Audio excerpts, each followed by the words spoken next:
कृत्तिका परमा देवी रोहिणी रुचिरानना श्रीमान् मृगशिरा भद्रा आर्द्रा च परमोज्ज्वला पुनर्वसुस्तथा पुष्य अश्लेषाथ महाबला नक्षत्रमातरो ह्येताः प्रभामाला विभूषिताः महादेवार्चने शक्ता महादेवानुभाविताः पूर्वभागे स्थिता ह्येताः शान्तिं कुर्वन्तु मे सदा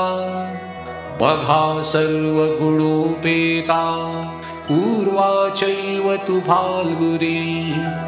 उत्तरा फाल्गुनी श्रेष्ठा हस्ता चित्रा तथोत्तमा स्वाति विशाखा वरदा दक्षिणस्थानसंस्थिताः अर्चयन्ति सदा कालं देवं त्रिभुवनेश्वरं नक्षत्रमारोह्येतास्तेजसा परिभूषिताः ममापि शान्तिकं नित्यं कुर्वन्तु शिवचोदिताः अनुराधा तथा ज्येष्ठा मूलारुद्धिबलान्वितता पूर्वाषाढा महावीर्या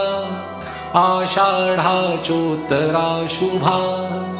अभिजिन्नाम नक्षत्रं श्रवणः परमोज्ज्वलः एताः पश्चिमतो दीप्ता राजन्ते राजमूर्तयः ईशानं पूजयन्त्येताः सर्वकालं शुभान्विताः मम शान्तिं प्रकुर्वन्तु विभूतिभिः समन्विताः धनिष्ठा शतभीषा च पूर्वा भाद्रपदा तथा उत्तरा भाद्ररेवत्यामश्विनी च महार्धिका भरणी च महावीर्या